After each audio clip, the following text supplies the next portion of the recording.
एक तरुण तपस्वी ने छेड़ा, एक तरुण तपस्वी ने छेड़ा अभियान अहिंसा का। जनव्यापी हो जगव्यापी हो आह्वान अहिंसा का। यही मुनिवर की कामना, यही गुरुवर की भावना। अहिंसा महाकुंभ से धर्म की हो प्रभावना। यही मुनिवर की कामना, यही गुरुवर की भावना। अहिंसा महाकुंभ से धर्म की हो प्रभावना।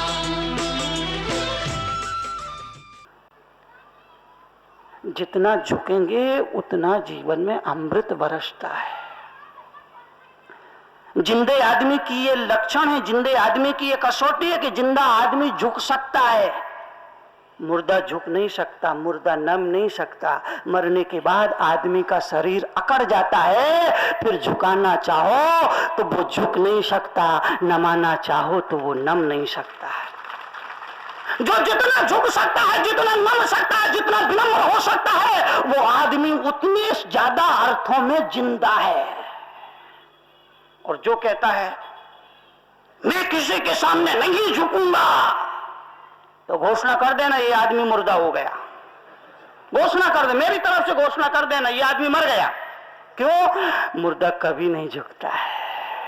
जिंदा आदमी झुकेगा, मुर्दा झुकने को कभी राजी होगा ही नहीं। आज हमारे जीवन में आम है, तनाव है, उसकी वजह हमने झुकना बंद कर दिया, बड़ों को आदर देना बंद कर दिया, बड़ों को सम्मान देना बंद कर दिया, बड़ों को इज्जत देना बंद कर दिया है। उसकी वजह से हमारे घर में तनातनी है, हमारे घर में तनाव और टेंशन बिखराव है।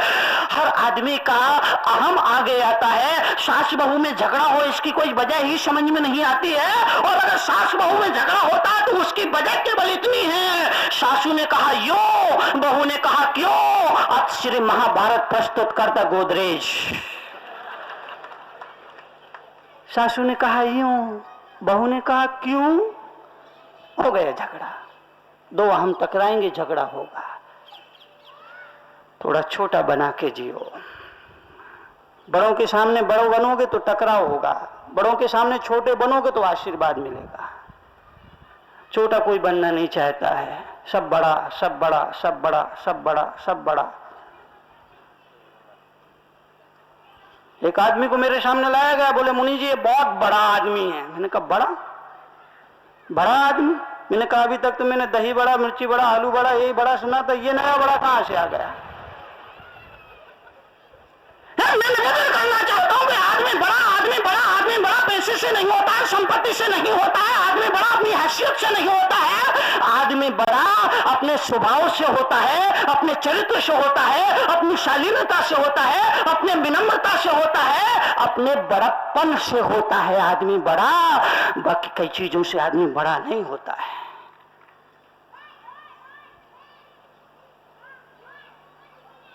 आप सुबह उठे एक काम जरूर करें, भगवान को, अपने गुरु को नमन करने के बाद आप अपने माँ बाप को ढोंक दें, उनका भी आशीर्वाद लें। शाम को जब आप दुकान से आते हैं, दुकान से आने के बाद 5 मिनट 2 मिनट अपने माँ बाप के पास जरूर बैठें। 2 मिनट अपनी पिता को कुछ कहें, 2 मिनट पिता की आप सुने, 1 मिनट आंखों की जो भाषा होती है उस भाषा को समर्पित करें। ये संस्कार पोथी है। ये पोथियां कहीं ना कहीं हमने कपड़ों में बांध करके ओटले में रख दी हैं, जहां हमारा हाथ भी नहीं जाता है। इन पोथियों को पढ़ा जाना चाहिए, जरूरी है, निहायत जरूरी। अगर आप अपने पारिवारिक जीवन को, अगर आप अपने दाम्पत्य जीवन को सद्भाव में बना चाहते हैं, सौहार्द में बना चाहते हैं, छोटी छोटी नसीहतें हमारे बहुत काम आ सकती है। हनुमान ने कहा अगर पद दोगे तो मुझे मद आएगा, इसलिए मैं इससे दूर ही रहना चाहता हूं। और मैं आपसे कहूंगा कि पद मत लेना, क्योंकि आदमी पद से उतरते ही भूत हो जाता है। भूतपूर्व मुख्यमंत्री भूत, भूतपूर्व प्रधानमंत्री भूत। लोकसभा जब लगती है, जब देखना लाइन से 4-5 भूत दिखाई देंगे आपको। जब तक आदमी पद पर रहता है तो आदमी पद पर रहता है, तब तक तो मामला ठीक रहता है। पद से उतरते ही आदमी भूत हो जाता है।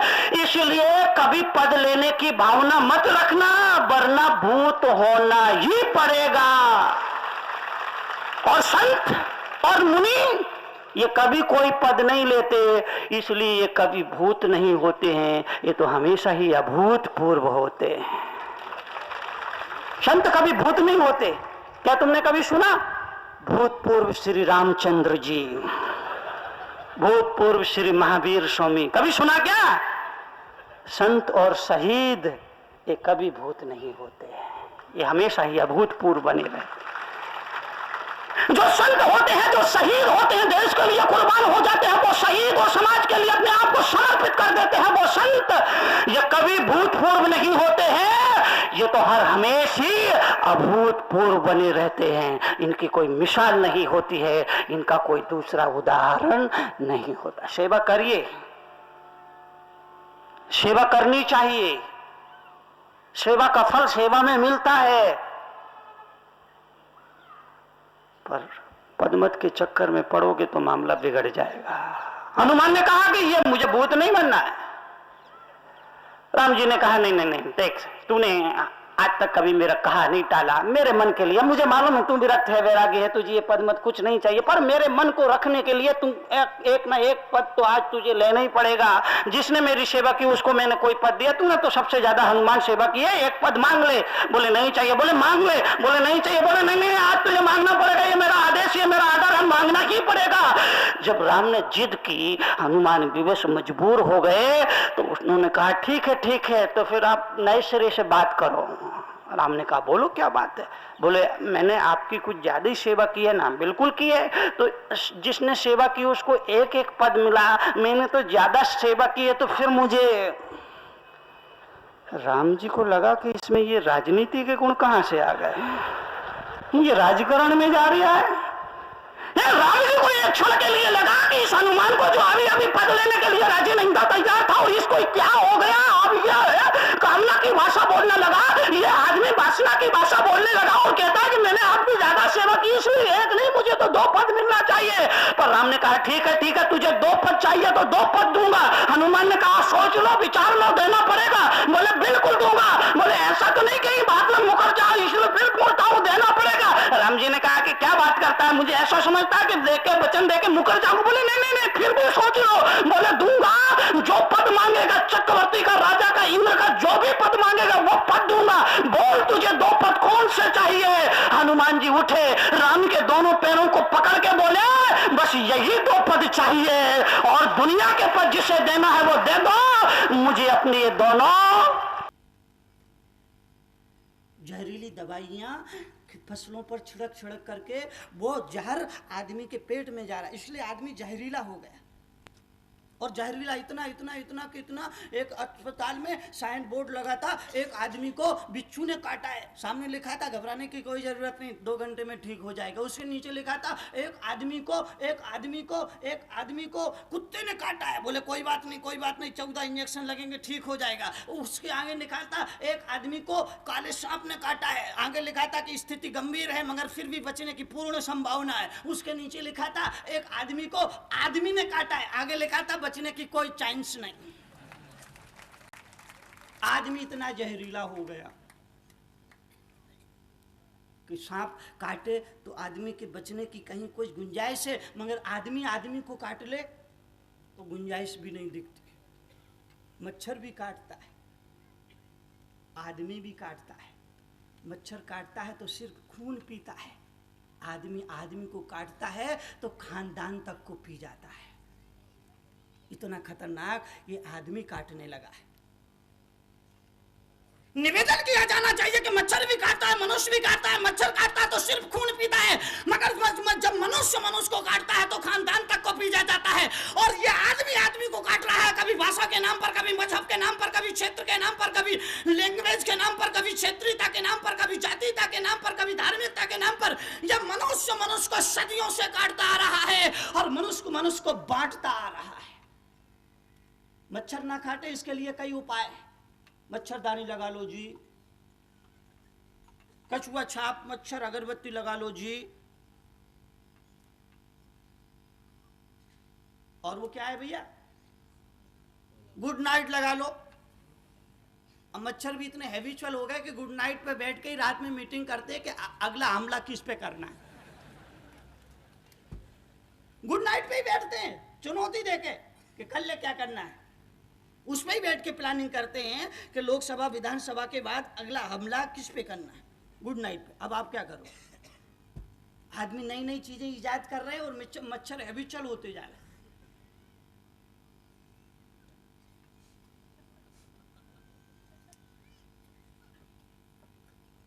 आदमी मच्छरों से परेशान है, मच्छरों से परेशान है। छोटा सा मच्छर, हल्का सा मच्छर, दुबला सा मच्छर, पतला सा मच्छर, अदना सा मच्छर, बौना सा मच्छर, इस 5.5 फुट के आदमी की नींद हराम कर देता है। लेकिन वो मच्छर फिर भी उतना खतरनाक नहीं जितना आज के समय में आदमी।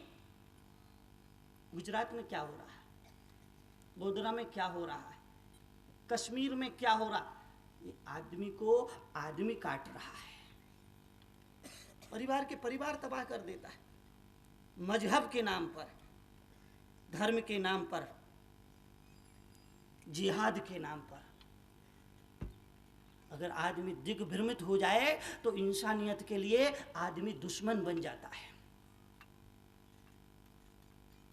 इस मुल्क के जो तथाकथित धर्म के स्थान है, जिन्हें पूजा का स्थल कहा जाता है, जिन्हें इबादत का स्थल कहा जाता है, जिन्हें अरदास का स्थल कहा जाता है, वो आज आतंकवादियों के केंद्र बन गए हैं, आतंकवादियों के प्रशिक्षण शिविर बन गए हैं।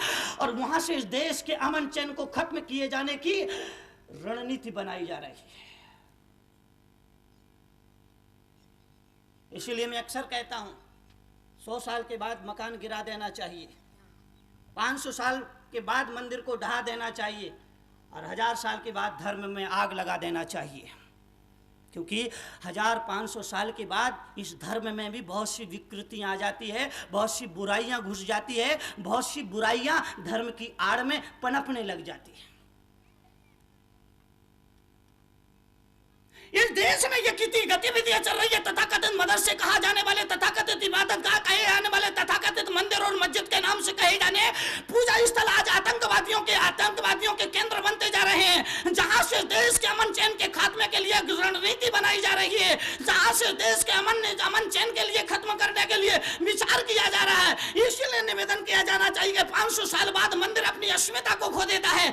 1000 साल गुजर जाने के बाद धर्म में कई विकृतियां विकार पैदा हो जाते हैं, कई बुराइयां प्रविष्ट कर जाया करती है, कई बुराइयां उसमें समाहित हो जाया करती है, और वो धर्म फिर मुक्ति की बजाय विसंगतियों में कारण बनता है, बंधनों में कारण बनता है, सांप्रदायिकता को बढ़ाने में कारण बन जाता है। इसलिए 1000 साल बाद धर्म को आग लगाने से मेरा मतलब यह है, अगर धर्म में आग लगा दी जाएगी तो धर्म तो वो सोना है जो आग में आएगा तो और अधिक निखर करके आएगा, मगर जो बुराइयां होंगी वो जल करके राख हो जाएंगी, वो जल करके खाक हो जाएगी। और धर्म एक नई आभा के लेकर, एक नई रोशनी को लेकर, एक नई ऊर्जा को लेकर के फिर आएगा और लोगों की बुराइयों से लड़ेगा, जूझेगा और उन्हें जीने के तौर तरीके बताएगा।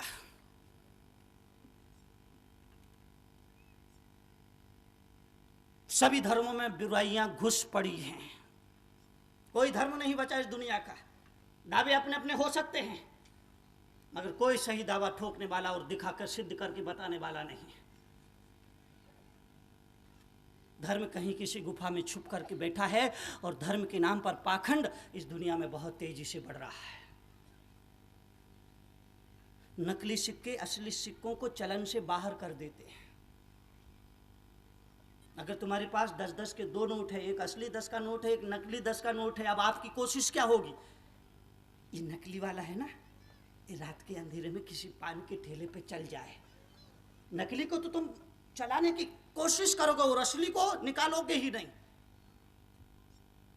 आदमी के पास अगर एक नकली नोट है 10 का, एक असली नोट है 10 का, तो उसकी कोशिश होगी, उसकी पुरजोर कोशिश होगी कि ये नकली नोट किसी भी तरह से अंधेरे में, थोड़ा सा अंधकार में, थोड़ी सी भीड़-भाड़ में, थोड़े से शोरगुल में, किसी भी तरह से असली नोट को आदमी बचा बचा के रखेगा और नकली नोट को चलाने के लिए जी जान लगा देगा। यही हुआ है असली सिक्कों ने, नकली सिक्कों ने असली सिक्कों को लॉकरों में बंद कर दिया है और सारे बाजार में नकली सिक्के चल रहे हैं। हमारे पड़ोसी देश से नकली नोट इस देश में भेजे जा रहे हैं और उनको पूरे बाजार में फैलाया जा रहा है। यही धर्म के साथ हुआ। धर्म आज व्यवसाय बन गया, सत्संग आज व्यवसाय बन गया, कथा भी आज व्यवसायिक हो गई है। ऐसे समय में महावीर जैसे क्रांतिकारी लोगों की इस दुनिया को जरूरत है। महावीर इतिहास के अपने आप में एक अद्भुत क्रांतिकारी महापुरुष थे।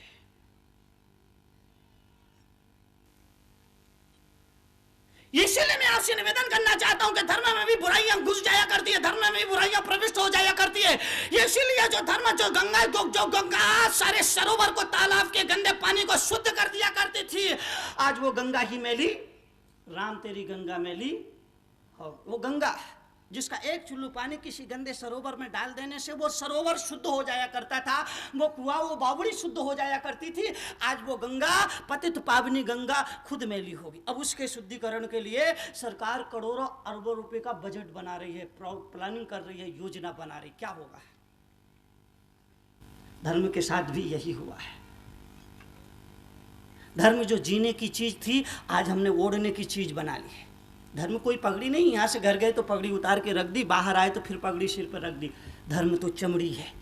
पगड़ी को शरीर से अलग किया जा सकता है, मगर चमड़ी को शरीर से अलग किसी भी स्थिति में नहीं किया जा सकता है। धर्म चमड़ी की तरह नहीं है, धर्म पगड़ी की तरह नहीं है, धर्म चमड़ी की तरह, वो तो हमारी चर्या है, हमारा स्वभाव है, हमारी प्रकृति है, उसको जीवन से अलग नहीं किया जा सकता। मगर आज हमने धर्म को ओढ़ लिया। घंटा भर धर्म ध्यान करने के बाद, घंटा भर का सत्संग करने के बाद आदमी जब यहाँ से निकले तो उस आदमी के चेहरे पर एक शांति होना चाहिए, एक चेहरे पर सौम्यता होना चाहिए, एक चेहरे पर प्रसन्नता होना चाहिए। उस आदमी में दम नहीं होना चाहिए, आदमी विनम्र दिखाई देना चाहिए। लेकिन होता ये है, आधा घंटा मंदिर में पूजा पाठ करने के बाद आदमी जब मंदिर से बाहर निकलता है तो ऐसा लगता है उसके भाव भंगिमा को देख के जैसे वो भगवान पे एहसान करके आ रहा हो।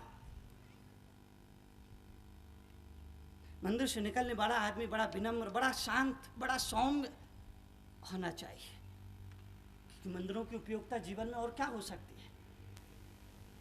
जो काम एक बाथरूम करता है वही काम एक मंदिर करता है। बाथरूम में हम तन के मैल को धोते हैं और मंदिर में हम मन के मैल को धोते हैं, इसलिए मंदिर आध्यात्मिक बाथरूम है।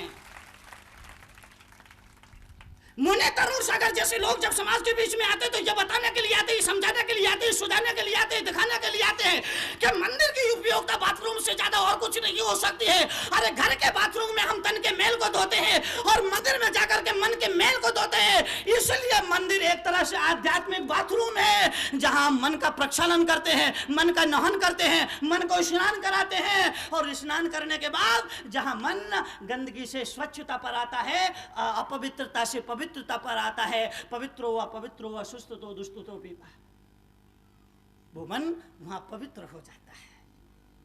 धन की गंदगी को धोने के लिए घर में बाथरूम है, मन की गंदगी को धोने के लिए समाज में मंदिर हुआ करते हैं। उन मंदिरों की अपनी उपयोगिता है, उनकी अपनी अर्थवत्ता है, उनकी अपनी प्रासंगिकता है।